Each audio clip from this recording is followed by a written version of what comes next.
花2000多做一块带烧水一体的楠木茶盘，是一种什么样的体验呢？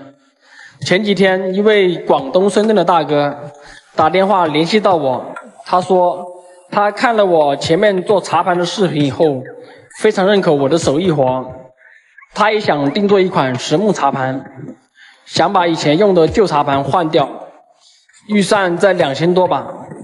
用金丝楠的材料制作，整体做长方形的造型。茶盘的右手边搭配一个全自动烧水的电磁炉，左上角雕刻一只山竹金蝉，再把金蝉雕刻在茶盘里面，这样就可以随时冲洗灰尘，也方便排水。其他的就用简单大气的线条点缀一下就可以了。接下来一起来看看做出来的成品效果怎么样吧。